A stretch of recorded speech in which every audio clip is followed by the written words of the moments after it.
welcome. Thank you for joining us this evening. I'm James Scott. I'm a garden designer, member of the SGLD for a little over 10 years. And my experience with the SGLD award scheme has come about in various ways. I was council member for 6 years and chair of awards for 4 of those years. At that time, I didn't judge, but I chaired the judging meetings. I've entered the awards. I've been a finalist. I've won once. I'm now honoured to be a judge in my second year, and I'm also a member of the SGLD accreditation panel, and there is some link between the two processes. I'm very pleased to be joined tonight by several of my colleagues associated with awards, 2 fellow judges, Helen Elk-Smith and Richard Sneesby, who's chair of the judges, chair of the awards for the Society, Lynn Marcus, along with I don't think Rachel may be in the waiting room, and Rachel, if she's there, will answer any queries on sustainability later. We've also got our PR expert, Susan Hind, and pleased to have Andrew Duff, who, as you all know, chair of the Society. Overall purpose over the next hour is to give some insight into the awards process, help you decide whether you want to enter, and hopefully we're going to make this process feel approachable and nudge you in that direction. That's what we'd like to do.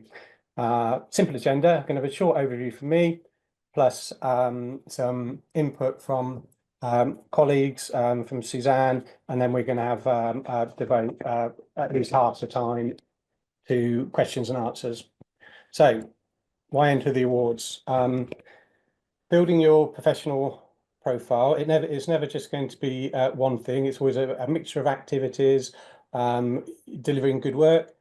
You'll be doing your social media, some of you will be doing show gardens, some of you will be involved in the industry, helping with the SGD, working on council. Great way of building your profile, but winning an award can really help speed that up and elevate you. It shows your authority and relevance to a target market.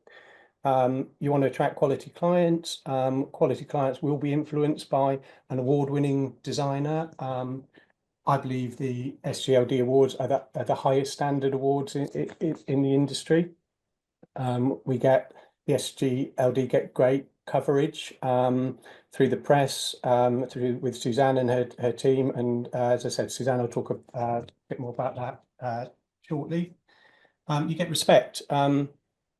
It opens doors for you. It leads to new opportunities, having content published, representing the profession in various ways.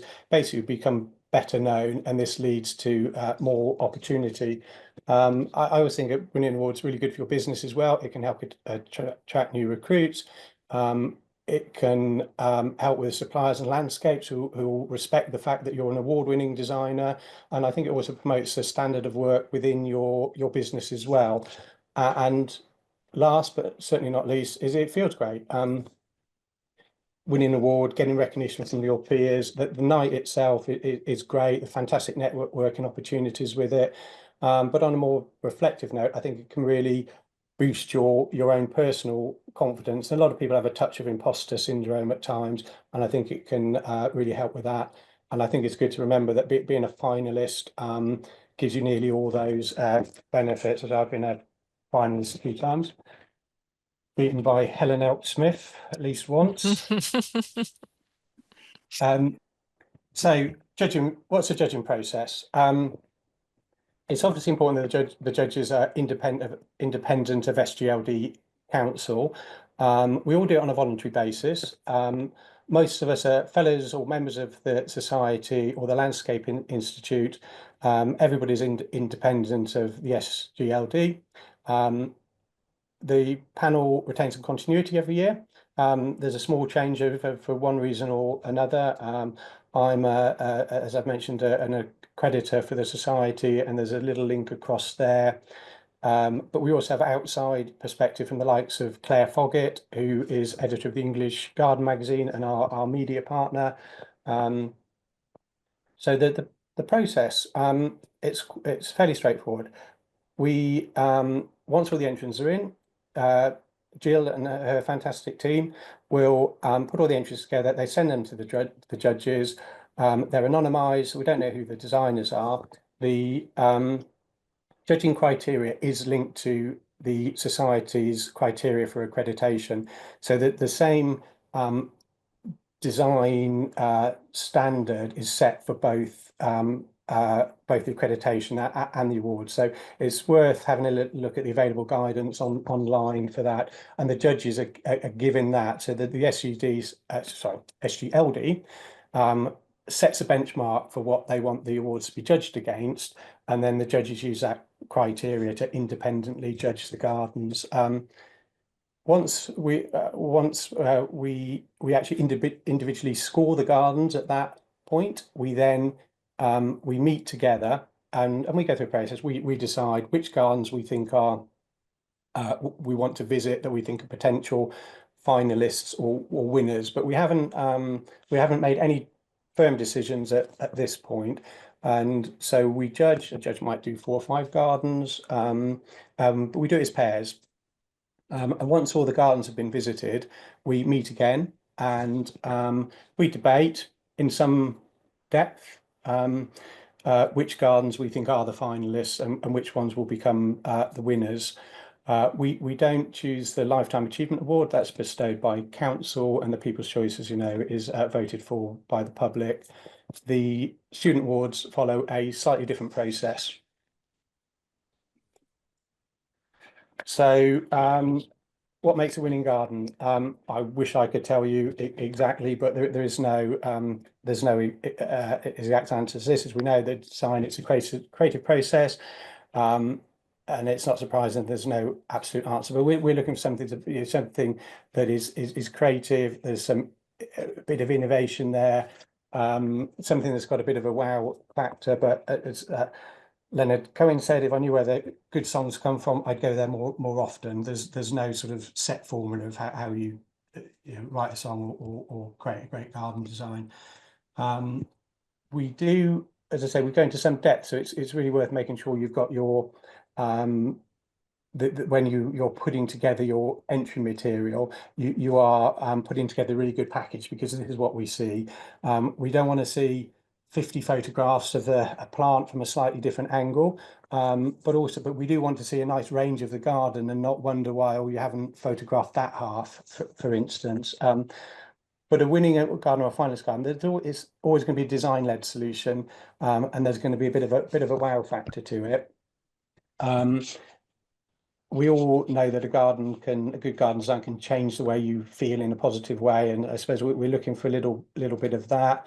We're not interested really in whether you've used the right waterproof membrane behind a retaining wall, but we are interested in good hard landscape detail, good planting detail where that's appropriate for the award. We don't want to see any glaring health and safety errors, because these are the gardens that finalists go into the public domain. And I think it's quite important to just be a little bit careful when you're choosing your garden, when to enter it. Photographs aren't everything. We try and look past the photographs per se, but the planting should have had time to evolve so you can understand the intent of it. If it's all very flat and all too young, that's probably not going to count in your favour. So it can be better to wait a year or two before you enter a garden. So picking it, I think, is quite important. I think although photographs aren't everything, if you can get good quality photographs, it helps. And getting gardens professional photographed, I think, is really good for your practice anyway, because you can use them in lots of ways. There's a sustainability element. We want to make sure that good sustainable choices are being made. More so, obviously, in the environmental award.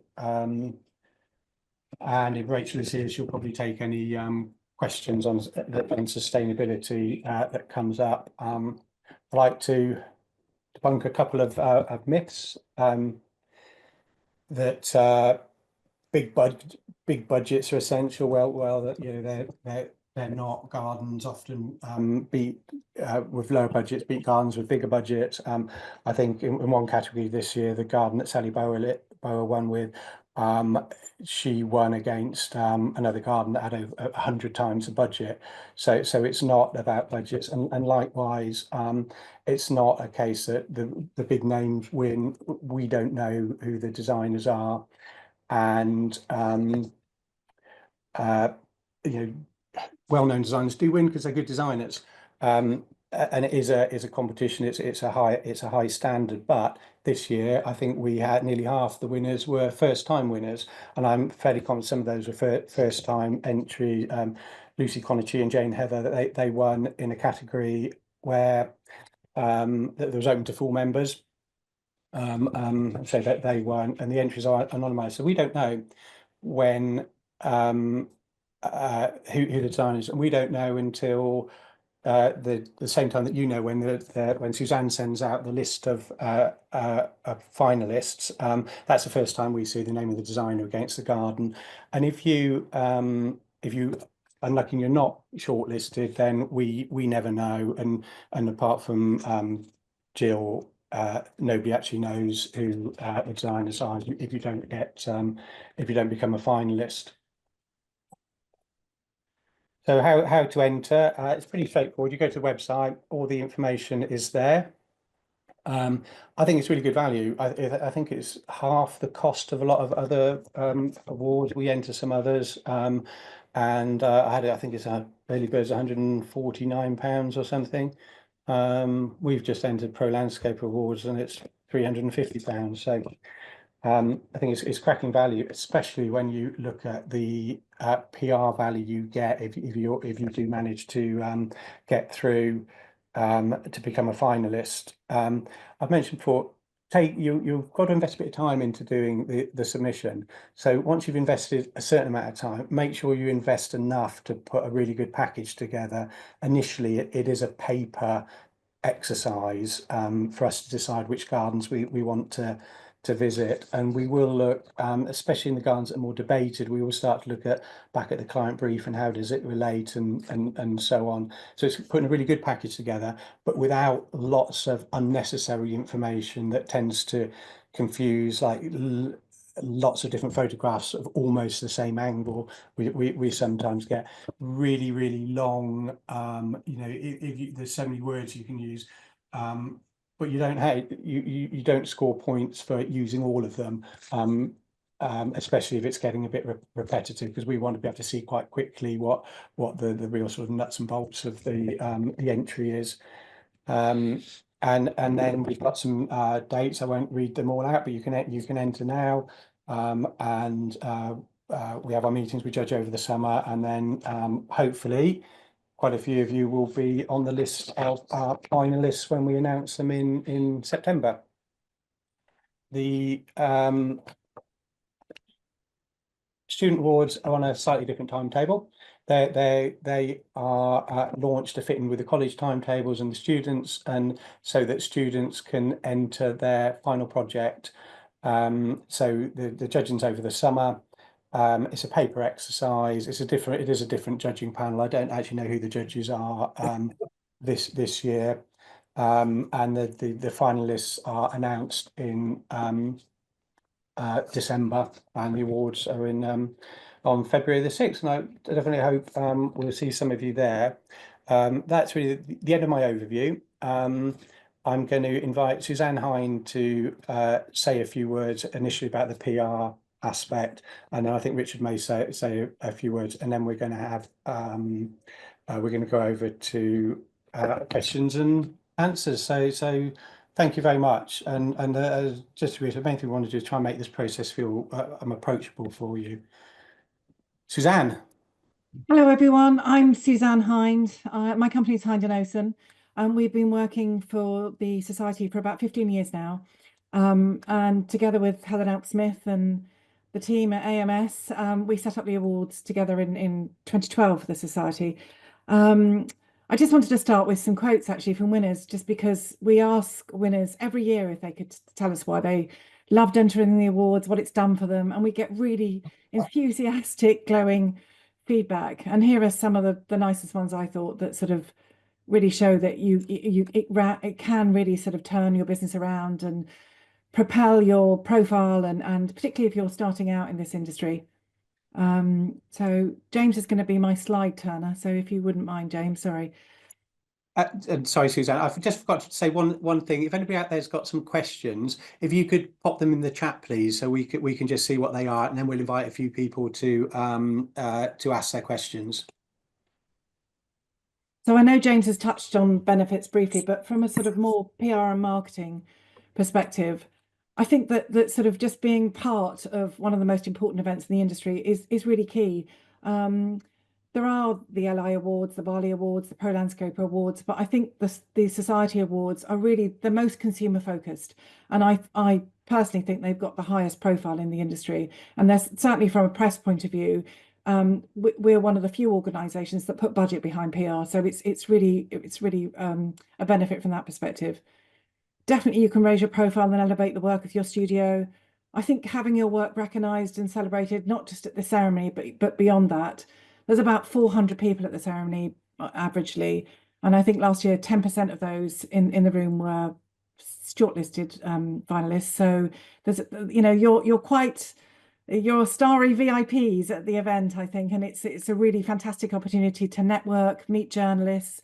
We have about 15, 20 journalists every year, and we spread them out across the tables. We make sure that journalists sit with finalists so that they can all network together and you can build your profile that way as well.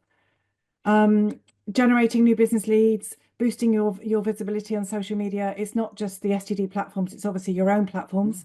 And I think it's fantastic content to have, just lovely reels of the ceremony, pictures of your trophy, and a great opportunity to really profile a garden that you've won with. I think gaining credibility in the industry, there aren't many people that win these awards every year, and I think it's a real USP for your business. And obviously the press coverage and all the media attention that surrounds the awards, which I would just want to touch on briefly.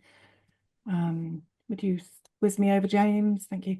So we run the campaign for 12 years, and pretty much 12 months, and they're pretty much back to back. We go from one scheme to another pretty quickly. I've just listed here everything that we handle. So media partner liaison. This year it's the English Garden again. They've been our media partner for the last 2 years. Prior to that, we had Homes and Gardens.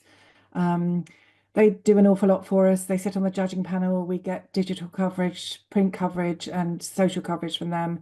And I think it's really lovely to have a sort of dedicated person from a magazine looking at all your award entries too. So it's not just the coverage they give us about the awards. It's the opportunity to profile your projects afterwards as well. We handle all the media relations. We handle everything with the GDJ. The GDJ, as I'm sure you've seen, give extensive coverage to the awards, several news pieces, a great big splash on the shortlist when it's announced, and then they dedicate the March issue pretty much every year to the winners. We draft and issue all the press releases, all the awards letters, the newsletters that you receive have come from us. We handle the social media. Photography, that's sort of scouring all your submissions if they're shortlisted. Every year we go through all your photography and pull out one image that we think best represents your garden, and then we commission the photographer that handles all the coverage at the ceremony as well. And we work with a filmmaker to make the Lifetime Achievement Award and handle all the press invites at the ceremony and all the seating too. And then just a bit about the awards over the page. It's the biggest campaign we run for the Society in any given year, and it's the most amount of budget that we have in our PR budget that we put towards a single campaign. As you might expect, it generates the most media coverage, and it's often for us the chance to get some of the biggest profiles and feature pieces in the press. It's a big focus for our social media campaign, and we start posting the minute the awards scheme opens and right through until the winners are announced. So it's non-stop. For us, it's a great opportunity to look at the work of members and showcase them in detail. We get extensive coverage in the GGJ, as I've mentioned. Media Partner provides extensive print, digital, and social coverage for us. And really, it's quite important to say that the press exposure doesn't really stop with awards coverage, because you're absolutely on the press radar if you've won an award, or even if you've been shortlisted, actually. And we often open House and Garden magazine, and just this month, in fact, their Rising Stars were both winners of SGD awards, and that happens almost every year. We put out 5 or 6 press releases over the course of the campaign, and often when we push out the release that announces all the winners, we've noticed over many years that journalists save those releases because they go back to them, because they're full of great garden designs, and they often look back at them and say, oh, you sent me that terrific garden that won that award 6 months ago, can I speak to the designer? Or we're doing a piece about Corten Steel. I noticed there were a couple of gardens that won awards. So I think that it's quite a significant release that we put out at that time. And also just the wide-ranging context. All our clients are garden design or horticultural related or working in the landscape industry. So we have quite extensive press lists that we work with. And then just over the page, we are still getting coverage in for the 2025 awards. So I just thought it might be interesting to look at the metrics for the award scheme in 24. We had 44 pieces of coverage, 28 online, 16 offline. We use a piece of software that measures all the metrics. So you can see the audience figures here, print circulation, and how much of the coverage is shared socially. And then over the page, we've just pulled out some highlights. We just wanted to show you that we work very hard to try and get coverage across the board. So not just in the gardening press, which is obviously really important, but in the lifestyle press too. So top left there is the cover of the 6-page feature we had in the English Garden. Below that is Andy Sturgeon's huge project that won the Garden of the Year that year. But some of the other pieces cover some of the small gardens. And we do very well with the Standard, who often interview the designers and do a great big profile piece on them. The Telegraph are very susceptible to our press releases, and bottom right there is Homes and Gardens. So quite a wide cross section. And these are just sort of the covers of larger pieces. And then just to finish about social, we have 4 platforms that we use for the STD. Biggest one is Instagram, but you can see the followers there. And then I've just pulled out some sort of snapshot of sort of viewing figures from last year and the year before over the page, if you wouldn't mind, James. So on the left there is a quick look at the most viewed posts in 2024. And you can see 5 of the 9 that they highlighted are related to the awards. And on the right there are the most viewed posts we've had this year to date. And 6 of the 9 there are related to the awards, and some of the viewing figures are really high. So, I think it's terrific to get your project on the SED platforms. We know from just announcing new members that have passed their accreditation how successful that is. So, it's a great way to support your brand and your profile. That's it from me. I think we're going to hand over for any questions now. I think, Suzanne, I think. Shall I just say, sorry, Andrew, you go first. Well, I was just going to say, Suzanne, I think, I've been involved in this for years, and you've raised some eye-watering figures there, 65,500 views, for example. I mean, it's incredible, isn't it? That not only is it simply an event to win an award at, the longevity, as Susanna is saying, is absolutely remarkable, as you've just proved. Thank you, Suzanne. Okay. James, shall I just say a couple of judging? Yes, please, Richard. Words? Yeah. Hello, everyone. I'm Richard Sneesby, the chair of the judging panel. It's obviously a fantastic privilege to see the work of the SGLD members and firsthand, and really get an opportunity to interrogate and scrutinise them and even visit them. And what I would do is 100% back up James and say, encourage you to enter. If you don't enter, you can't win. And if you do enter, you've got a good chance. And don't be misled into thinking that all of the entries are, amazing graphics or amazing photography or amazing 3D models using contemporary, up-to-date software. We get all sorts, and we're experienced enough to see through, glamorous submissions that maybe have less content than something that is maybe a sketch or something quite old-fashioned in terms of the way in which the drawings are produced. So do that. And then last year we introduced an open category, which is a kind of wild card. You may well have a scheme that you think that I'm really proud of this. There's something really special about this scheme, but I don't know where it belongs in the awards. I don't know what category it fits in. I don't know whether it's big or small or budget or whatever. Lob it in, and it's our job to tease through those and find a home for them. For example, the Judges Award last year came through the open category, and I think one or two of the others came through the open category as well. So that is intended to allow you to, just have a go, and we'd be delighted to look at it. A couple of other things. James said we're all volunteers. It takes a long time. We take it incredibly seriously. We maybe have to look at 100 entries and shortlist them down to 3 or 4 for each category. So there's quite a lot get rejected at that shortlisting stage. Please, please, please, if yours is going to be rejected, do it. Don't allow it to be rejected because of the quality of the submission. Make sure it's concise, make sure it's clear, make sure it's easy to understand, make sure the photographs are good.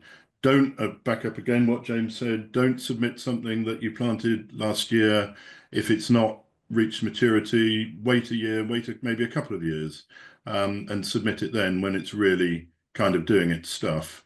Don't submit a garden that you haven't visited for a while. We have been disappointed on a number of occasions when we've visited something, the designer hasn't been there, they've handed over to the homeowner who clearly isn't looking after it, and it's just a disappointment for everyone. So I would encourage you to really focus on submitting schemes that you know are still going to be looking good at the point of the visit. So that's just a couple of a few top tips. And please, I can't say it too many times, do not hesitate to enter. It's a delight to look at all of your work. Can I just expand on good photos just briefly? Sure, Helen. Yeah. So the good photos doesn't mean it has to be professionally taken, and we are really aware that for many designers, particularly when you're in the earlier stages of your career, that professional photographers won't have taken photographs of your scheme. By good photos, we mean photos that illustrate what you have done, and you can have taken them. They don't have to be something that's magazine worthy. But if you are a finalist, then having good photographs massively helps you because you're more likely to get that picked up by magazine. So from a judging perspective, if it's not professionally taken, it's not a problem. But yeah, the good photos, we want to see what you've done. Doesn't have to be taken by Richard Bloom, although obviously that's nice too. I would add, though, that actually some of you are amazing photographers and you can produce amazing photos on an iPhone these days. And often we pick photographs that you've submitted that aren't professional because some of them are fantastic. So Yeah. While it's lovely to see Richard Bloom's work or Mary Majerus or whatever, I mean, some of your work is really incredible. So yeah, and can I just sort of throw into there can be sort of licensing issues with the professional photographs as well. So if you're negotiating with a photographer, good to sort of negotiate the rights to use them in the awards, for instance. But there have been occasions, I know from my old days, where it was difficult to use the professional photographs purely because the photographer wanted to charge the SGD a lot for putting them out on the finalist slide, for instance, and that can be a little bit of an issue. But I think if you pre-negotiate with that in mind, it's a good way to go. Can I Sorry. just I'm just looking at the chat, sorry, because my internet connection keeps jumping in and out, so I missed Sam's question, and he said he's got an ish answer, and I just She, wondered. that's She. Oh, sorry, Sam. Samantha. Sorry. Well, Sam, would you like to ask your question then? And perhaps between Helen and Richard, you can answer it. Oh, hi everyone. Thanks for answering my question. I just wanted to get a sense of what kind of percentage of overall entries will get visited in the process. It very much depends on how many are entered into each category, but we try to shortlist 3 in each category. Okay. But if sorry, Helen. So yeah, no, I was just going to say that when we look at the schemes, we all individually assess the schemes and we critique them. So if we can see fundamental design errors in those, you know, or problems within the scheme, then we are unlikely to visit those schemes.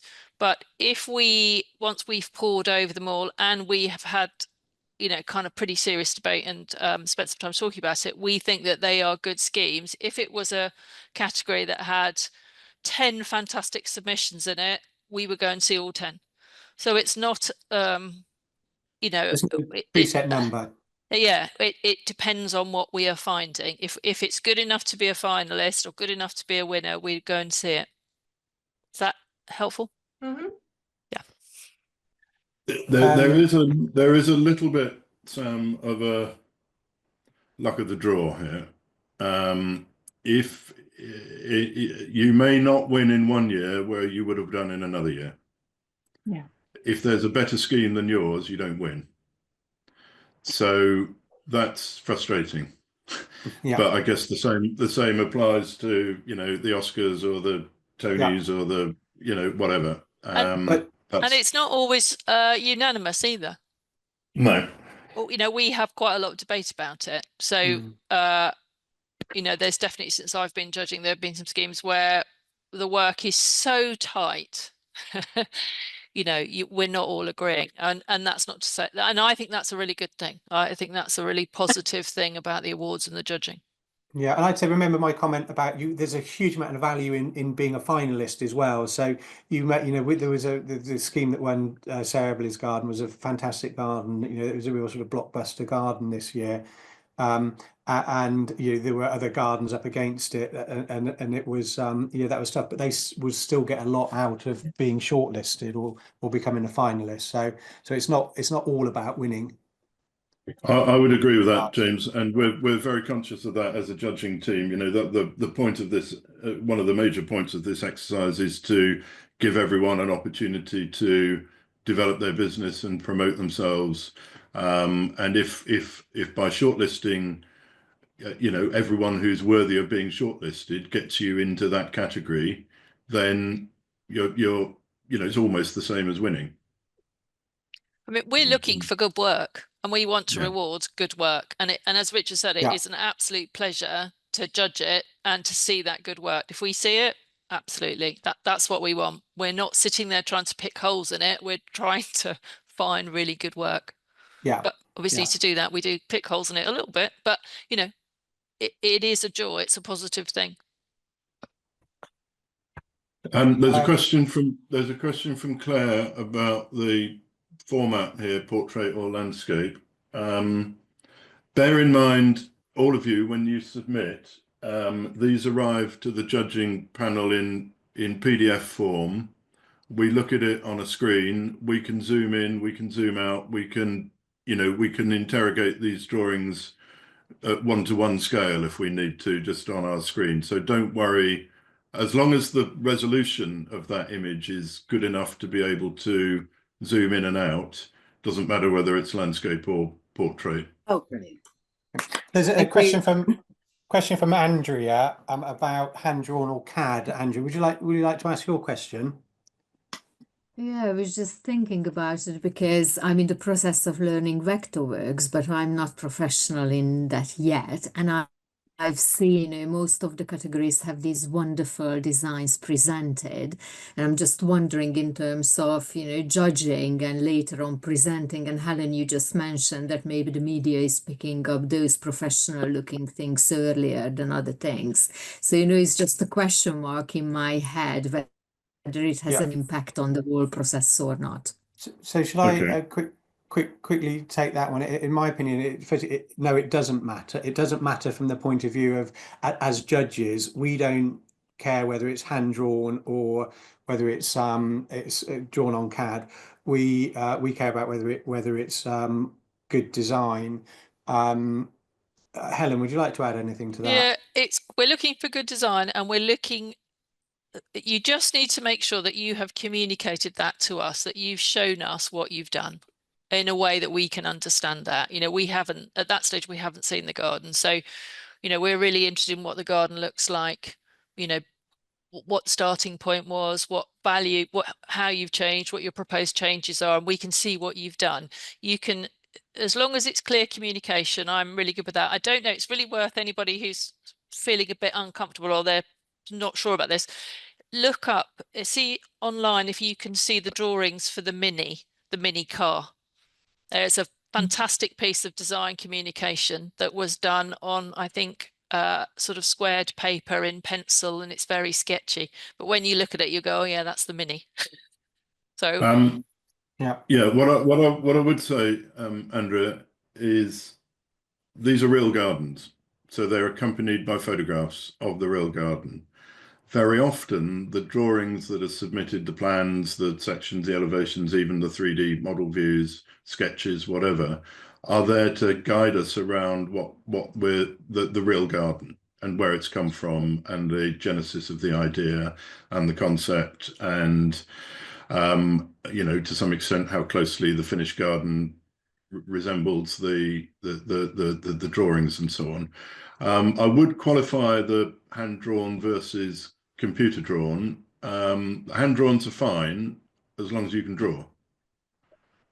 If your drawings are difficult to read and they don't communicate your design intention, then which is why SketchUp, for example, has been such a revelation to lots of designers who find drawing difficult and developing 3D perspectives difficult. When that's sort of done for you, then it's more immediately understandable through the judging process. But we've given many awards. We've given many awards in the past based on hand-drawn, two-dimensional drawings. I think it's easier in a sense, when you're submitting a design for the registered member category, but when it comes to the student member category, where you might not have that garden built yet, it's just on paper. I think that's where my question is more relevant, really, because only thing you present is the drawings. Yeah. That's fine. Yeah. Well, just do the best you can. Do the best you can. And it might be a case of choosing the category a bit as well, open category, or if you are dealing with smaller projects, we've got the small forgotten what the category is called, big ideas, small budget or something. If you're not sure, Andrea, what I would do is I would get your submission and show it to somebody and say, ask them, and that's a terrifying thing because I know that that's not an easy thing to do, but give your submission to somebody and say, does that make sense to you? Yeah. Is it clear what we're doing? Are you a student now, Andrea? Yes, I am, Richard. Okay, so you're in a fantastic position because you're surrounded by tutors who can help you put this submission together, can't you? Yes, definitely. That's their job. That's their job. I'm going to try and quickly answer a question from Arlette, which I think I know the answer to, but Jill and Suzanne, if you correct me if I'm wrong, can friends of the SGLD enter the awards, or do you need to be a pre-registered member? Well, there are different entry criteria for different categories. I from memory, the only category that a friend can enter is the environmental award. There are several categories for pre-registered members, and quite a few of the categories are for registered members only. Thank you. Just to correct you, actually, James, I'm sorry. Qualifying friends can only enter the 3 student awards. Oh, is that right? Yeah. That's if you go onto the website, there's a really helpful page, and you look at what category you are, what status you are, and it tells you what awards you can enter. Oh, I'm really sorry then. I thought the award last year was won by a friend. That's not correct. No. No. Can't be. Apologies. Thank you. There's a question from Rachel Bailey. For the construction details in the submission, what are you looking for? I think, Rachel, the simple answer to that in terms of the drawings is that we are expecting detailed design information to the standard that is required by the SGLD post-accreditation. So high quality, professional industry standard drawings. And then obviously, so quite a number of a few of our judges are coming from the construction side of the industry, and they will take a lead on the construction, the hard landscape award, and go and visit them, and then obviously they're then checking for the quality of the work on the ground. I don't know whether that answers your question. I think How Rachel's many just and posted what? an addition to it. Yeah. We don't specify a number or quantity. I think what we need to do is to have the design information for those elements of the scheme which you want us to look at. When I take a sort of view, if there's quite an interesting design detail that's, you know, something that's beautiful, and you don't give me a construction drawing for it, I will assume that the contractor did that detail. Because if you haven't demonstrated to me that you have thought about it, done the detailed design, then I can't judge what you've done. And because we know that there's lots of really good contractors out there who pick things up and do things. So if you want us to look at it and you've done it, you want us to know about it, show us what you did and what you gave to the contractor. That's a bit harsh, isn't it? But you know, well, it's not harsh because these are design awards. We're not awarding the contractors here. We're awarding the designers. So exactly, we need to know the relationship between the design, the idea, the concept, and how that reveals itself all the way through down to the nut and bolt.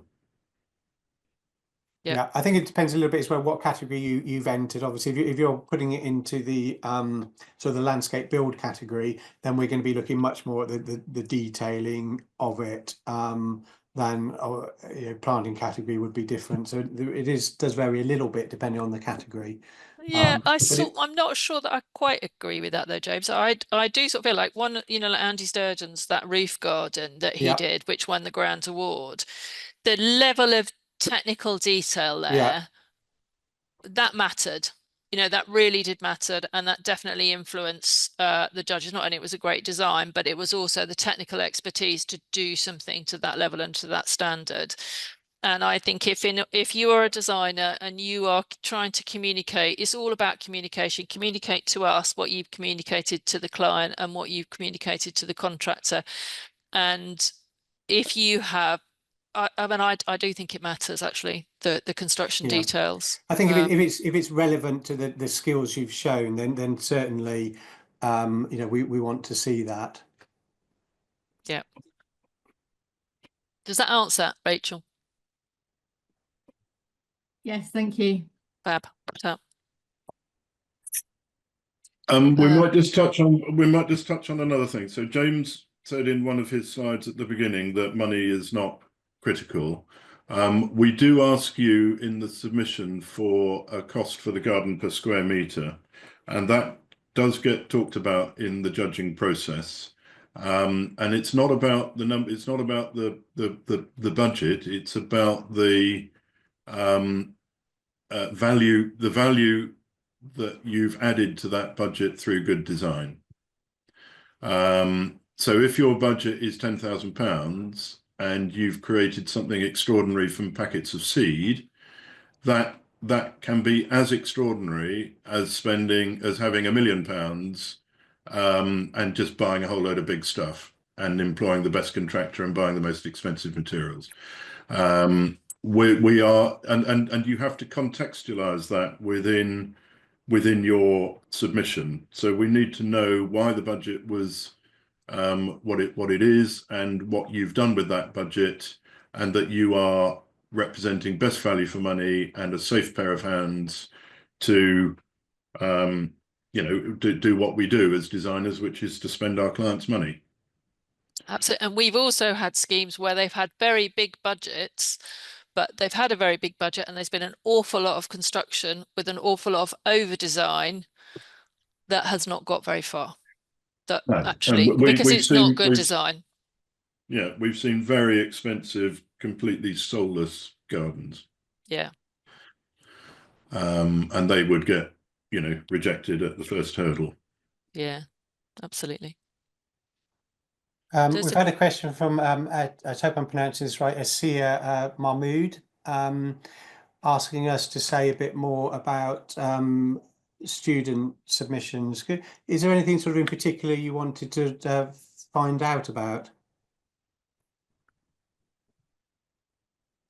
Asiya? Okay. We'll come back to that one then. Chloe's asked an interesting question. Yep.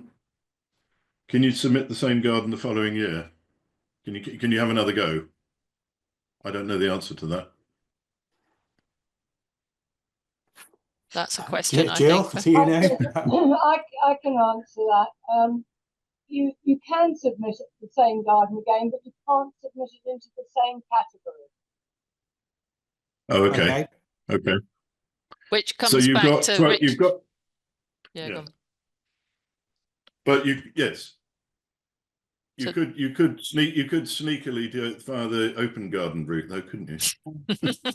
But that comes back to the point that Richard made earlier. Is but the judges then would not be able to put it into the same category as it had been previously. We have advised people in the past to come back in a couple of years' time, because we're just looking at nursery stock plants put in the ground a week before the photograph was taken.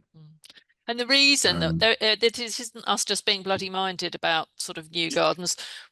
What we're looking for when we're looking at the planting is we read planting plans. They're fine. That's what we do. We do sit and actually pore over your planting plans. I mean, I spend a lot of time looking at them all, but we also need to see whether that planting design intent and that volume is actually realised within the scheme itself, because if you plant out and then you submit to us within the first 1 to 2 years, we can't see that.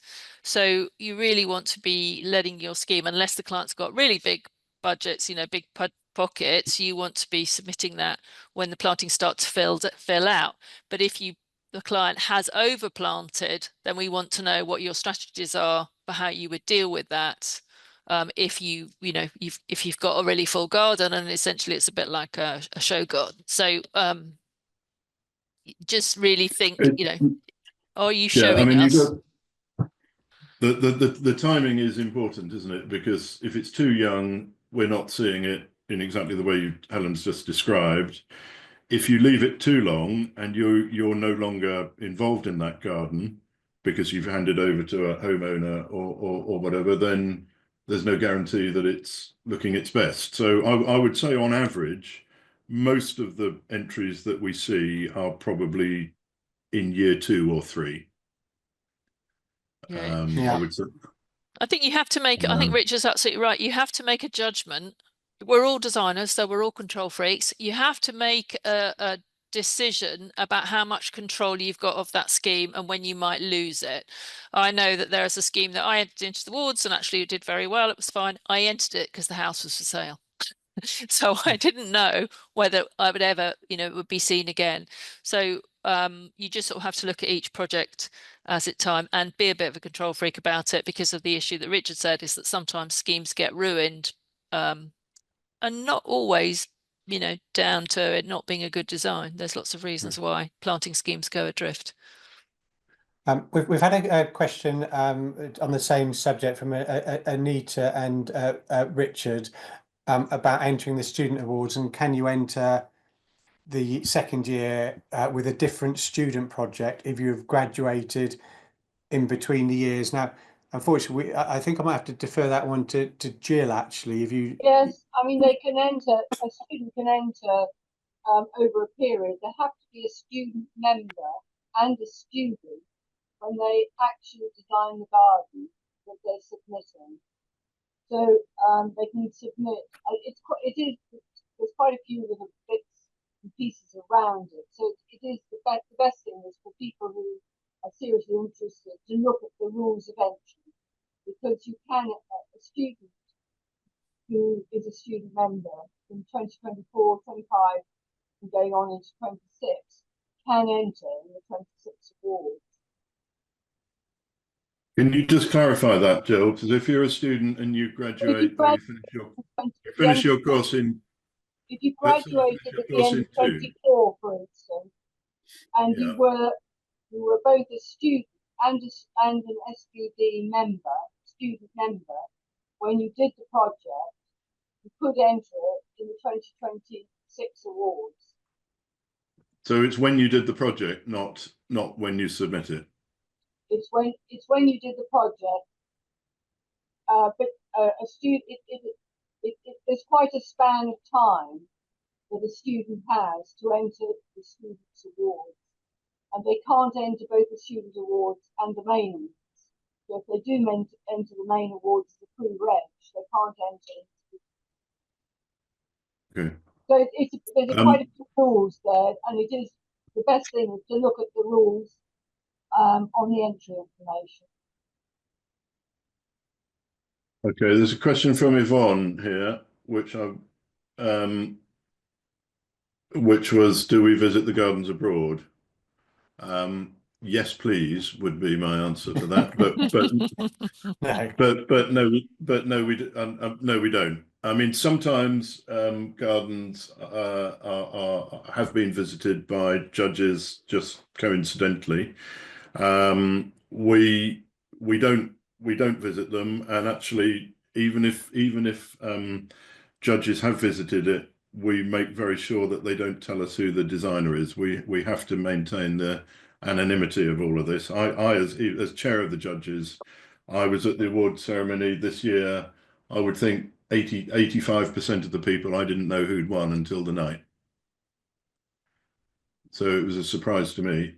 It's quite a nice thing, isn't it, actually, when you suddenly realise who's designed it. Sometimes you can kind of you do get a sense of a style, and sometimes there has been PR around gardens, you know, but most of them we don't know. And the Sarah's garden this year, we didn't know whose that was. No, I was very, very sort of fortunate to have a look around that, and you can't help wondering. But most of there was a little giveaway at the end for me, but I didn't, I wouldn't have discussed it. But until that sort of moment where I saw a key Sarah Eberly thing in a second phase of the garden that wasn't entered, I had no idea. But you can't help wondering a little bit personally, and looking at it. I was probably thinking it was a Dan Pearson garden, but we generally have no idea unless it happens to have appeared in a magazine, or there's one entered last year that I did in the accreditation, so I did know that one. But when that's the case, the judges would say they do know who's designed it, but they wouldn't let on, and there's no sharing. So most of the time, as Richard said, we just generally have no idea. I think also it's really important. There is quite a diverse panel, and so even if half the people know, the other half don't. Like it's so I think actually it's got the way it's set up with the variety of judges and just the number of judges. We are judging independently, essentially. Okay, we're running out of time. I want to get through a few more questions. I think there's a question about. Can we submit rear garden and front garden in the same project in two different categories? I think I would advise against that. Essentially, the front and the back of a house is one scheme. I mean, if it is definitely two schemes, you could maybe explain that, but I don't think we've ever had a front and a back garden submitted separately. We've had side by side two different houses, neighbouring houses by the same designer, submitted, but with a different brief. I think I would advise against that. But you can submit a part of a garden in Garden Dual. You can submit a part of a garden, yeah. Sorry, James. Oh, I was going to say, there's another question from Claire, which I think do quickly. If the clients have built the garden themselves, can you enter? I would say I can't see any problem with that. I mean, it's obviously the same judging criteria, but if it's been built by a good landscaper or the client, I don't think it matters at all. No, I don't. I think far away with that. There's a question on, do unsuccessful applicants get feedback? No is the answer to that. We, bear in mind that we might get 100 entries. There are 9 judges probably spending the best part of a week looking at this. We just don't have time to do that. And another quick, I think quick one to answer is, if there's a garden in the Highlands of Scotland, would that still get visited? Yes, it would. It's only non-UK ones that don't get visited. Although it'd We- be we have interesting, to- it'd be interesting to know, wouldn't it, if it was on one of the Scottish islands? I mean, I'd go. We say mainland. Yeah, I was going to say I'd go for travel expenses. It's, Yeah. no Excuse trouble. me, we do say mainland only. Oh, Jill, spoil sport. Well, is that right? I think in those situations, take some videos, show us good images so that we can see what's going on. If you've got a scheme that's either abroad or, or not on mainland, so we can't go and see it. Although we did go to the Isle of Wight, so Yeah. it's a cheap ferry. So I'm just having a quick scan through. Apart from the one from ASEA that they don't seem to be here. Hi. I'm here. Sorry, I was trying to. Sorry. I do apologise. I was trying to work out how to unmute my microphone. Sorry. So you just asked about, was there anything particular you wanted to know about the student awards? Yeah, so I'm currently a student, but I'm volunteering in a walled garden in my local arts centre, and they've just got a budget for redoing it, and the head gardener is my old RHS teacher, and she's asked me to pretty much do a planting plan for her. So would that be because there's obviously plants that are already there, so how would you sort of differentiate this, my bit? Let's say I had a bit that was empty and I designed from scratch, could I enter? So That's my question. you have to tell us what you've done and what's already there. Right. And I think one of the things that we would be looking for is the relationship between what you've done in planting and how it responds to what you're retaining in the existing walled garden. Right. Can I interrupt there, because ASEA is a student member, so she would not be able to enter the main awards. No. But in the student category, would I be able to enter that as a submission? There's the student awards are a paper only exercise. So if it was this may be one for Lynn. Lynn, if you're able to answer it, because you bridge over, obviously you're in the student awards. My instinct is it needs to be a whole garden design. That's correct. Right. It's a whole garden design, including landscaping. So there's no planting design. Okay. Okay. What I would do, ASEA, Yes. do is do a really beautiful planting scheme, plant it, join the SGD, and then enter. Absolutely. Okay. Yeah. Yeah. Okay. Good advice. Thank you. And by the Yeah. time you get to that point, the scheme will be looking fantastic, and Yeah, we'll exactly. get the good perfect. photos. Yeah, good shout, Yeah. Richard. Oh, brilliant. Yeah. Thank you so much. Thank you. Has anybody, we're just about out of time, I'm afraid, but has anybody got a question that hasn't been answered? There was a question by Kate, which was, how recently does the project need to have been built to be able to be submitted, which is quite interesting. Yes, there is a time limit. Is it 5 or 5 7 years, I years, think. Jill? No, it's no It's- longer that's No. no longer the case. There's no Oh, okay. time on the the age of the garden. Okay, so you can go to your back catalogue. Yeah.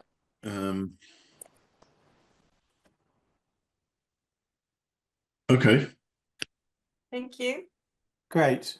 Well, Excellent. look, thank you all very much for your time, for listening to us, and thanks to Andrew, Lynn, Helen, and Richard and Suzanne.